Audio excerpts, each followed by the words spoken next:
አሁን የመጨረሻ ሰዓት ነው።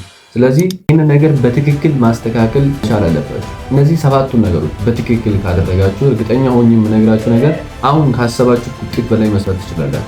ለርኒንግ ኮምፒተንሲ ላይ ያለውን ጥያቄዎች መመለስ ካልቻላችሁ ይሄ ውጤታችሁን ዝቅ የሚያደርግባችሁ ትልቁ ነገር ነው። እንደምታውቁት በጣም ብዙ ተማሪዎች ኢንትራንስ ኤግዛምን እየወደቁ ነው፣ ፌል እያደረጉ ነው። ከእናንተ ትምህርት ቤትም እናንተ ራሳችሁ ኤክስፔክት የምታደርጉትና ትምህርት ቤታችሁ ራሱ ይህ ተማሪ ያልፋል ብሎ ኤክስፔክት የሚያደርግ ተማሪ ኢንትራንስ ኤግዛምን ሲወድቅ ፌል ሲያደርግ ትመለከታላችሁ። ያውም አንዳንድ ትምህርት ቤቶች ጭራሽ አንድም ተማሪ ሳያሳልፍ ይቀራል። ይህ ምክንያት ለምን ይመስላችኋል? እስኪ ሁላችሁም ሀሳባችሁን ኮመንት ላይ ጻፉት።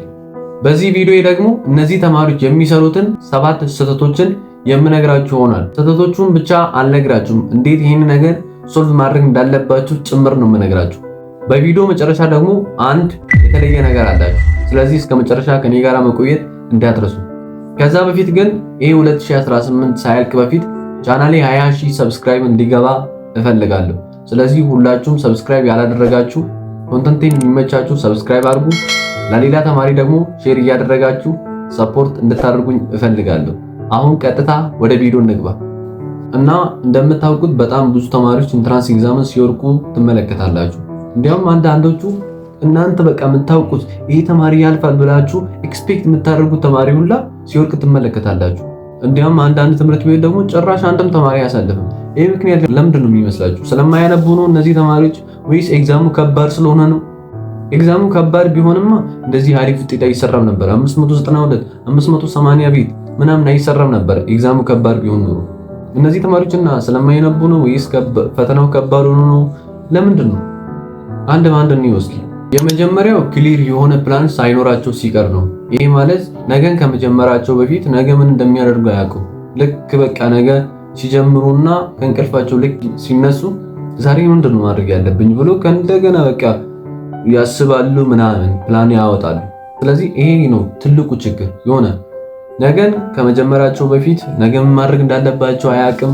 የትኛውን ሳብጀክት ማንበብ እንዳለባቸው አያውቅም። ለየትኛው ያክል ሰዓት ማንበብ እንዳለባቸው አያውቁም። ምን ሰዓት ጥያቄ መስራት እንዳለባቸው ጭራሽ አያውቁም። ስለዚህ በቃ በሙዳቸው ነው የሚመሩት ማለት ነው። ነገ ይጀምራሉ፣ ከዛ ደስ ያላቸውን ሳብጀክት ያነባሉ።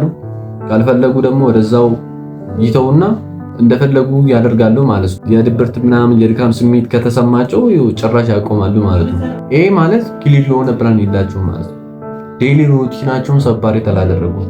ትልቁ የሚሰሩት ስህተት ይሄ ነው።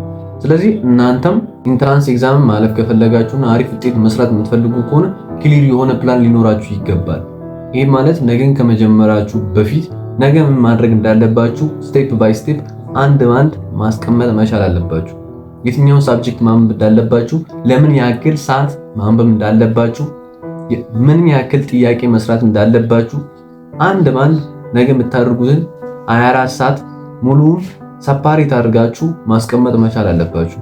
እንደዛ ስታደርጉ ያንን ነገር ለማድረግ አይምሯችሁ ሬዲ ይሆናል ማለት ነው። ከዛ በቃ አይምሯችሁ ለዛ ነገር ሬዲ ስለሆነ ያንን ነገር በትክክል ታደርጋላችሁ ማለት ነው። ስለዚህ መጀመሪያ ላይ ክሊር የሆነ ፕላን ይኑራችሁ። እነዚህ ተማሪዎች ክሊር የሆነ ፕላን ስለሌላቸው ነው ኢንትራንስ ኤግዛም ላይ ፌል የሚያደርጉት፣ ዝቅተኛ ውጤት የሚሰሩት ማለት ነው። ስለዚህ የኛውን ስህተት ከአሁኑ ማስተካከል አለባችሁ። በተለይ አሁን የመጨረሻ ሰዓት ነው። ስለዚህ ይሄንን ነገር በትክክል ማስተካከል መቻል አለባችሁ። በዚህ ሰዓት በሙዳችሁ የምትመሩት ሰዓት ሳይሆን በፕላናችሁ የምትመሩት ሰዓት ነው። ሁለተኛ ላይ ደግሞ ትልቁ ችግራቸው ራሳቸውን ከሌላ ተማሪ ጋር ኮምፔር ማድረግ ነው። በጣም ትልቁ ችግር ነው። ራሳቸውን ከሌላ ተማሪ ጋር ኮምፔር ማድረግ ማለት የሆነ ተማሪ ከ9ኛ ክፍል እስከ 12ኛ ክፍል በትክክል ያነበበ ተማሪ አጠገቡ ሊኖር ይችላል እና ይሄ ተማሪ በየቀኑ 2 ዩኒት 3 ዩኒት ይጨርሳል። እሱም ምንድነው የሚያደርገው? እንደሱ በቃ 3 ዩኒት እንዳውም እኔ 4 አድርጌ መጨረስ አለብኝ ብሎ ያስባል። ይሄ ተማሪ ምንድነው የሚያደርገው? በቃ የሚያነበው ነገር ዝም ብሎ ነው የሚያነበው እንጂ አንደርስታንድ እያደረገ አይሆንም። ይሄ በጣም ነው የሚጎዳው ማለት ነው። ራሳችሁን ከሌላ ተማሪ ጋር ኮምፔር አታድርጉት። እናንተ የራሳችሁ የሆነ ፕላን ጎል አላችሁ። ስለዚህ ሌላም ተማሪም እንደዛው ማለት ነው። ስለዚህ ራሳችሁን ከሌላ ተማሪ ጋር ማወዳደር የለባችሁ። የሆነ አጠገባቸው ያለው ተማሪ በቀን 2 ዩኒት 3 ዩኒት ሊጨርስ ይችላል። 2 3 ሳብጀክቶችን ሊያነብ ይችላል። ብዙ ጥያቄ ሊሰራ ይችላል። የሆነ በቃ ሲያነብ በደንብ ሊገባው ይችላል እና እሱ ላይ ቆማችሁ በቃ እኔ አይገባኝም፣ እኔ እያነበብኩት አይደለም፣ በዚህ ሁኔታ ኢንትራንስ ኤግዛም አላልፍም፣ የሆነ ማይሆን ማይንድ ሴት እና ከሌላ ተማሪ ጋር ያወዳድራሉ። ይሄ በጣም የሚሰሩትና በጣም ችግራቸው ነው። ስለዚህ ይሄኛውን ችግር ማስወገድ መቻል አለባችሁ። በቃ እነሱ ወደዛ መተው አለባችሁ። እናንተ ፎከስ ማድረግ ያለባችሁ የራሳችሁ ፕላን ላይ ነው። በቀን የቻላችሁትን ያክል ማንበብ መቻል አለባችሁ። አንድ ዩኒት ከሆነ በቃ አንድ ዩኒት እሱን ማሳካት፣ ሁለት ዩኒት ከሆነ ኤነርጂያችሁ የሚችል ከሆነና በደንብ አቅም ካላችሁ ሁለት ዩኒት መጨረስ፣ በራሳችሁ ፕላን መንቀሳቀስ መቻል አለባችሁ ማለት ነው። ከሌላ ተማሪ ጋር በጭራሽ ራሳችሁን ኮምፔር እንዳታደርጉ። ይሄ ውጤታችሁን ዝቅ የሚያደርግባችሁ ትልቁ ነገር ነው። ስለዚህ ራሳችሁን ከሌላ ተማሪ ጋር በጭራሽ ኮምፔር እንዳታደርጉ። ሶስተኛ ላይ ደግሞ ትልቁ ችግራቸው አንደርስታንድ ሳያደርጉ ነው ሙሉ መጽሐፉ የሚያነቡት። ይሄ ማለት ዝም ብለው ነው የሚያነቡት። በቃ አንደርስታንድ አያደርጉም። ምን ማለት እንደፈለገ ሳይረዱ ነው በጣም ብዙ ተማሪ የሚያነብ። ለዛው ነው ፌል የሚያደርጉት። የሆነ ዩኒቲ ከፍትና ያነባል። ከዛ በቃ በቃ ጨርሰሃል ለማለት ብቻ ማለት ነው። የትኛውን አንደርስታንድ እንዳደረገ የትኛው አንደርስታንድ እንዳላደረገ ምንም የሚያውቅ ነገር የለም። ዝም ብሎ ነው የሚያነበው። በቃ ሚሞራይዝ ነው የሚያደርግ ሁሉም ነገር መሸምደድ፣ ኮንሴፕቱን አንደርስታንድ ሳያደርግ ማለት ነው። ይሄ በጣም ብዙ ተማሪ ጋር ያለ ችግር ነው። መጀመሪያ ላይ በጣም የሚያስፈልገው ስታነቡት አንደርስታንድ እያደረጋችሁ መሆን አለበት። አንደርስታንድ ካላደረጋችሁ ምንም ጥቅም የለውም። አንብባችኋል ራሱ አይባልም። በቻላችሁ ጥቅም አሪፍ የሆነ ጊዜ አንደርስታንድ እያደረጋችሁ ብታነቡ ነው በጣም አሪፍ የሚሆነው። አሁን እኮ ኢንትራንስ ኤግዛም ላይ የሚፈለገው ነገር ከ9ኛ ክፍል እስከ 12ኛ ክፍል ቃላት በቃላት ማወቅ ሳይሆን ከ9ኛ ክፍል እስከ 12ኛ ክፍል ያሉትን ኮንሴፕቶች ምን ያክል አንደርስታንድ አድርጋችኋል ነው የምትጠየቁት እንጂ ምን ያክል አንድ ባንድ ቃላቶቹን ይዛችኋል አይደለም። ስለዚህ የሚያስፈልገው ነገር ይሄ ከ9ኛ ክፍል እስከ 12ኛ ክፍል ያለውን እያንዳንዱን ሳብጀክቶች እያንዳንዱን ዩኒቶች ምን ያክል ነው አንደርስታንድ ያደረጋችሁ ነው ፈተናው የሚፈትናችሁ ማለት ነው።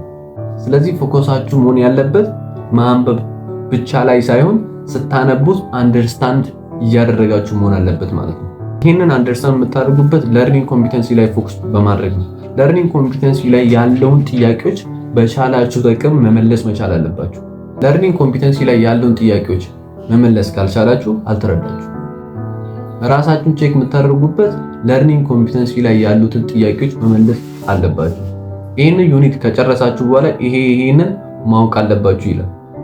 ስለዚህ ያንን ጥያቄ በትክክል መመለስ ከቻላችሁ ያንን ዩኒት በትክክል አንደርስታንድ አድርጋችኋል ማለት ነው። እናንተ ሚሞራይዝ አላደረጋችሁ፣ አንደርስታንድ ነው ያደረጋችሁ። ስለዚህ በቻላችሁ ጥቅም ለርኒንግ ኮምፒተንሲ ላይ ያለውን ጥያቄዎች በትክክል መመለስ መቻል አለባችሁ። በዚህ መንገድ ነው መቀጠል ያለባችሁ እንጂ ዝም ብላችሁ ከመጀመሪያ ላይ ጀምራችሁ እስከ መጨረሻ ላይ ማንበብ ምንም ጥቅም የለውም ማለት ነው። አንደርስታንድ ማድረግ ላይ በትክክል ፎከስ ማድረግ አለባችሁ። ሌላ ደግሞ በጣም ብዙ ተማሪ ፌል የሚያደርግበት ትልቁ ምክንያታቸው የኢንትራንስ ኤግዛም ጥያቄዎችን አለመስራት ነው። ኢንትራንስ ኤግዛም ጥያቄዎችን አለመስራት የራሱ የሆነ ትልቅ ችግር አለው። አንደኛ ላይ የትኛው ቦታ ላይ ሚስቴካችሁ እንደሆነ አታውቁም። የትኛው ቦታ ላይ እንደገባችሁና እንዳልገባችሁ አታውቁም። ሁለተኛ ላይ ፓተርኑን አታውቁም። ኤግዛሙ እንዴት እንደሚወጣ ፎርሙን አታውቁም። ፎርሙን ካላወቃችሁ ደግሞ የተዘጋጃችሁ ያላችሁትን ኤግዛም ራሱ እንዴት እንደሚወጣ አታውቁም ማለት ነው። ሶስተኛ ላይ ኮንፊደንስ የላችሁም። በቃ ኢንትራንስ ኤግዛም ጥያቄዎችን ፕራክቲስ ማታደርጉ ከሆነ ኮንፊደንስ የላችሁም። አራተኛ ላይ ደግሞ የትኛው ቦታ ላይ ኤግዛም ፎከስ ተደርጎ እንደሚመጣ አታውቁም። እነዚህን 4 ወይም 5 ከዛም በላይ ነገሮች ነው የምታጡት ማለት ነው። ስለዚህ በጣም ብዙ ተማሪ የሚሰራው ስህተት ደግሞ ይሄ ነው። የትኛው ቦታ ላይ እንደገባው እንዳልገባው አያውቅም። ኮንፊደንስ የለውም። ምክንያቱም ብዙ ጥያቄ ስላልሰራና ኢንትራንስ ኤግዛም ጥያቄዎችን ስለማይሰራ የትኛው ቦታ ላይ ኢንትራንስ ኤግዛም ፎከስ ተደርጎ እንደሚመጣ አያውቅም። ኢንትራንስ ኤግዛም ጥያቄዎች ደግሞ እንዴት እንደሚወጡ ፎርማቸውን፣ ፓተርናቸውን አያውቅም። ስለዚህ ኢንትራንስ ኤግዛም ጥያቄዎችን አለመስራት በጣም ትልቅ ችግር አለው ማለት ነው። አንዳንዱ ደግሞ ኢንትራንስ ኤግዛም ጥያቄ ይሰራል፣ ነገር ግን የሚሰራው ትልቅ ስህተት አለ። ኢንትራንስ ኤግዛም ጥያቄ ሲሰራ የሆነ ቦታ ላይ ይሳሳታል እና ዝም ብሎ ነው የሚያልፈው። ያንን ቦታ ማለፍ የለባችሁ። ሄዳችሁ ያንን ቦታ ሪቫይስ አድርጋችሁ ሚስቴካችሁን አናላይዝ ማድረግ መቻል አለባችሁ ማለት ነው። ስለዚህ ኢንትራንስ ኤግዛም ጥያቄዎችን እየሰራችሁ ከሆነ ራሱ ኢንትራንስ ኤግዛም ጥያቄ ስትሰሩ የሆነ ከበድ ያለ ጥያቄ ያጋጥማችኋል። ያንን ከበድ ያለውን ጥያቄ ትወስዱና አንድ ባንድ ትሰራላችሁ ማለት ነው። ብሬክዳውን አድርጋችሁ ለምን ያንን ጥያቄ እንዳጣችሁ አንድ በአንድ ማየት አለባችሁ። እነሱን ካያችሁ በኋላ ምንድነው የምታደርጉት? ሄዳችሁ ያንን ሚስቴካችሁን አናላይዝ ታደርጉና ሪቫይዝ ታደርጋላችሁ። ስለዚህ በዚህ መንገድ ነው መዘጋጀት ያለባችሁ። እነዚህ በጣም ብዙ ተማሪዎች የሚሰሩትን ስህተቶች መስራት የለባችሁም። በጣም ብዙ ተማሪዎች ፌል የሚያደርጉበት ትልቁ ምክንያታቸው ይሄ ነው። ለዚህ ነው በጣም ብዙ ተማሪዎች ኢንትራንስ ኤግዛም ላይ ፌል የሚያደርጉት። ጥያቄ አይሰሩም፣ ክሊር የሆነ ፕላን የላቸውም። ራሳቸውን ከሌላ ተማሪ ጋር ነው የሚያወዳድሩት። ያነባሉ፣ ነገር ግን አንደርስታንድ አያደርጉም፣ ሚሞራይዝ ነው የሚያደርጉት። ይሄ በጣም ትልቁ ችግራቸው ነው። እነዚህን ችግሮችን ማስወገድ መቻል አለባችሁ። አምስተኛ ላይ ደግሞ ትልቁ ችግራቸው የሚወዱትን ሳብጀክት ብቻ ማንበብ ነው። ይሄ የሚወዱትን ሳብጀክት ብቻ ማንበብ ኢንትራንስ ኤግዛም ላይ የምታመጡትን ውጤት ዝቅ ያደርግባችኋል ማለት ነው። አሁን ለምሳሌ እናንተ የምትወዱት ባዮሎጂ፣ ኬሚስትሪ እና ፊዚክስ ከሆነ እነዚህ ሶስቱን ሳብጀክት ብቻ ሁሌ የምታነቡት ከሆነ ኢንትራንስ ኤግዛም ላይ የምታመጡት ውጤት በእነዚህ ሳብጀክት አሪፍ ይሆናል። ያኛው ወደዛ የተዋችሁን ሳብጀክት ግን ዝቅተኛ ውጤት ታመጣላችሁ። ከዛ ይሄኛው ዊክ ሳብጀክታችሁ ውጤታችሁ ወደ ኋላ ይጎትታል ማለት ነው። ስለዚህ የሆነ ሁሉንም ሳብጀክት በቻላችሁ ጥቅም እኩል አድርጋችሁ ለማንበብ መሞከር አለባችሁ። እነዚህ ስላችሁ እነዚህ በጣም የምትችሉትን ሳብጀክቶች በደንብ ፎከስ አድርጋችሁ እነሱ ላይ አሪፍ ለመስራት ትሞክራላችሁ። እነዚህ የማትችሉትን ደግሞ ወደዛ ኢግኖር ማድረግ ሳይሆን ወስዳችሁ በቻላችሁ ጥቅም ስኬጁል አድርጋችሁ ማንበብ መቻል አለባችሁ ማለት ነው። እነዛ ስታደርጉት ኢንትራንስ ኤግዛም ላይ የሚመጡትን ጥያቄዎች አትፈሩ። ይህንን ሳብጀክት እኮ አላነበብኩም፣ ይህንን ሳብጀክት እኮ ኢግኖር አድርጌ ነበር እና እንዴት ነው ይህንን ፈተና የምፈትነው ብላችሁ አትጨነቁ። ምክንያቱም በቻላችሁ ጥቅም ያንን ሳብጀክት ለማንበብና አንደርስታንድ ለማድረግ ስለሞከራችሁ አትቸገሩም ማለት ነው። ስለዚህ ኮንፊደንሳችሁን ይጨምራል፣ ስትረሳችሁን ይቀንሳል ማለት ነው። እና በጣም ብዙ ተማሪ የሚሰራው ደግሞ የሚወደውን ሳብጀክት ብቻ ሰሌክት አድርጎ ማንበብ፣ ሌላውን ደግሞ ኢግኖር ማድረግ። እናንተ የምትወዱት ሳብጀክት በደንብ እነሱ ላይ ስሩ። እነዚህ ዊክ ሳብጀክቶች ላይ ደግሞ ስኬጁል አስቀምጡና እነሱን ኢምፕሩቭ ለማድረግ በቻላችሁ ጥቅም መሞከር መቻል አለባችሁ ማለት ነው። ስለዚህ ይሄኛውን አምስተኛውን ስህተት በጭራሽ እናንተ መድገም የለባችሁ። ኢንትራንስ ኤግዛም ላይ የምታመጡት ውጤት ዝቅ ስለሚያደርግ ማለት ነው። ስድስተኛ ላይ ደግሞ ሶሻል ሚዲያ አጠቃቀም ነው። ይህ ማለት ብዙ ታይማችሁን ሶሻል ሚዲያ ላይ የምታጠፉ ከሆነ ኢንትራንስ ኤግዛም ላይ የምታመጡት ውጤት እንደዛው ዝቅ ይላል ማለት ነው። ስለዚህ በጣም ብዙ ተማሪ ደግሞ ፌል የሚያደርግበት ትልቁ ምክንያታቸው ሶሻል ሚዲያ ላይ በጣም ብዙ ሰዓት ነው የሚያጠፉት። ስክሪን ታይማቸው ሶሻል ሚዲያ ላይ የሚያጠፉት በጣም ትልቅ ነው። በስልካቸው ዲስትራክት የሚሆኑት። ስለዚህ እናንተ ደግሞ ይህንን ዲስትራክሽን ማስወገድ መቻል አለባችሁ። አትሊስት እኮ ለኢንትራንስ ኤግዛም የቀረው 3 ወር ምናምን ነው። ስለዚህ ለዚህ ለ3 ወር ስልካችሁን አቮይድ ማድረግ አለባችሁ። እነዚህ ሶሻል ሚዲያዎች ዲስትራክሽን እየሆነባችሁ ከሆነ በጊዜው ዲሌት አድርጉት። ለ3 ወር ማለት ነው፣ ለ90 ቀን። ለኢንትራንስ ኤግዛም የቀረው 90 ቀን ከሆነ በዚህ ለ90 ቀናቶች ውስጥ እነዚህን ሶሻል ሚዲያዎችን ዲሌት ማድረግ መቻል አለባችሁ። ምክንያቱም አሁን የመጨረሻ ሰዓት ነው። ኢንትራንስ ኤግዛም ላይ የምታመጡትን ውጤት የሚወስነው አሁን በዚህ በቀረው ጊዜ ውስጥ የምታደርጉት ነገር ስለሆነ፣ ስለዚህ ሶሻል ሚዲያ ላይ የምታጠፉትን ጊዜ ቀንሱ ወይም ሶሻል ሚዲያውን ዲሌት አድርጉ። በጣም ብዙ ተማሪ አሁን በመጨረሻ ሰዓት ሶሻል ሚዲያ ላይ ጊዜውን ያጠፋል። በጣም በብዙ ነገር ዲስትራክት ይሆናል። ስለዚህ እነዚህ ነገሮች ማስወገድ መቻል አለባችሁ። ለዛ ነው በጣም ብዙ ተማሪዎች ኢንትራንስ ኤግዛም ላይ ፌል የሚያደርጉት። እናንተ ኤክስፔክት እያደረጋችሁ ያለ ተማሪ ሁላ ለዛ ነው ፌል የሚያደርጉት። ስለዚህ እናንተ ይህንን ስህተት በጭራሽ መድገም የለባችሁ ማለት ነው።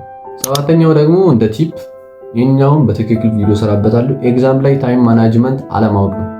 አሁን ባላችሁት ጊዜ ውስጥ ታይም ማናጅመንት ፕራክቲስ አድርጉ። በጣም ብዙ ተማሪ በትክክል አንብቡ፣ በትክክል አንድ ባንድ ኮንሴፕቱን አንደርስታንድ አድርጉ። ነገር ግን ታይም ማናጅመንት ፕራክቲስ ሳያደርግ ኤግዛም ላይ ከገባ በጣም ነው የሚጎዳው።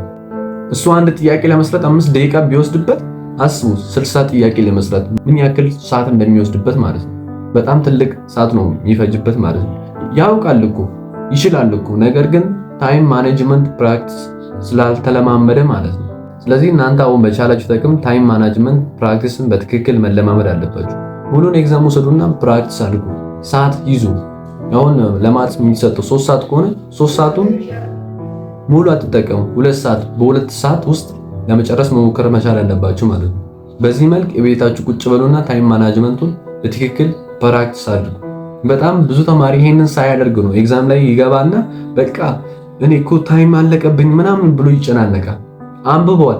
በታይም ማኔጅመንት ፕራክቲስ ኤግዛም ፌል ያደርጋል ወይም የሚፈልገው ውጤት አይሰራም ማለት ነው። ስለዚህ ይሄኛውን በትክክል አስተካክሉ። በእነዚህ ምክንያቶች ናቸው በጣም ብዙ ተማሪዎች ኢንትራንስ ኤግዛም ላይ አሪፍ ውጤት ማይሰሩት፣ ኢንትራንስ ኤግዛምን ፌል የሚያደርጉት ማለት ነው። ስለዚህ አሁን እናንተ እነዚህ ነገሮችን ማስተካከል አለባችሁ። ክሊር የሆነ ፕላን ሊኖራችሁ ይገባል።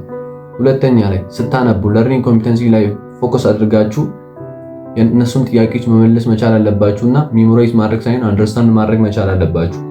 ሶስተኛ ላይ ለኢንትራንስ ኤግዛም ስትዘጋጁ ራሳችሁን ከሌላ ተማሪ ጋራ ኮምፔር ማድረግ ማቆም አለባችሁ። አራተኛ ላይ ደግሞ የኢንትራንስ ኤግዛም ጥያቄዎችን አንድ በአንድ በትክክል መስራት መቻል አለባችሁ። ምክንያቱም የኢንትራንስ ኤግዛም ጥያቄ መስራት ስትረሳችሁን ስለሚቀንስ ኮንፊደንሳችሁን ስለሚጨምር ማለት ነው። አምስተኛ ላይ ደግሞ የምትወዱትን ሳብጀክት ብቻ ሳይሆን ማትችሉትን ምን ሳብጀክት ጊዜ ሰጥታችሁ ስኬጁል አድርጋችሁ እነሱንም ኢምፕሩቭ ለማድረግ መሞከር መቻል አለባችሁ። ስድስተኛ ላይ ደግሞ ሶሻል ሚዲያ ላይ የምታጠፉትን ጊዜ ሊሚት ማድረግ አለባችሁ። ስክሪን ታይማችሁን ኮንትሮል ማድረግ መቻል አለባችሁ። አሁን የመጨረሻ ሰዓት ስለሆነ በዚህ ሰዓት በትክክል መጠቀም አለባችሁ። ሰባተኛ ላይ ከአሁኑ ጀምራችሁ ታይም ማናጅመንት ፕራክቲስን በትክክል መለማመድ መቻል አለባችሁ ማለት ነው። እነዚህ ሰባቱን ነገሮች በትክክል ካደረጋችሁ እርግጠኛ ሆኜ የምነግራችሁ ነገር አሁን ካሰባችሁ ውጤት በላይ መስራት ትችላላችሁ። ስለዚህ የኢንትራንስ ኤግዛም እየተዘጋጃችሁ እስከሆነ ድረስ እነዚህን ሰባቱን ስህተቶች በትክክል ያስተካክሉና ትራንስ ኤግዛምን ማለፍ ትችላላችሁ። ትራንስ ኤግዛም ላይ የምታመጡትን ውጤት መለወጥ ትችላላችሁ ማለት ነው። ስለዚህ የቀረው ጊዜ በጣም ትንሽ ነው። በዚህ በቀረው ጊዜ ውስጥ በትክክል ተዘጋጁ። መጨረሻ ላይ እነግራችኋለሁ ያልኳችሁ ደግሞ የሁለት ወር ፕላን ላዘጋጅ ነው። ስለዚህ ቴሌግራም ቻናሌ ዲስክሪፕሽን ላይ ያስቀምጣለሁ እና እሱን ጆይን እያደረጋችሁ እንዴት ፕላኑን ማዘጋጀት እንዳለብኝ የሆነ ቀን ላይቭ ስትሪም ይዘን እናወራበታለን። ስለዚህ ሁላችሁም ቶሎ በሉና ቴሌግራም ቻናሌን ጆይን አድርጉ። እዛ ላይ እናወራና ከዛ ቪዲዮ ሰራበታለሁ ማለት ነው። በዛሬ ቪዲዮ በጣም ብዙ ነገሮችን እንዳገኛችሁ ተስፋ አድርጋለሁ። ቻናሌን ሰብስክራይብ፣ ይህን ቪዲዮ ላይክ ማድረግ እንዳትረሱ፣ ኮመንት መጻፍም እንዳትረሱ። በቀጣይ ደግሞ ባበደ ቪዲዮ እንገናኛለን። ደህና ቆዩልኝ።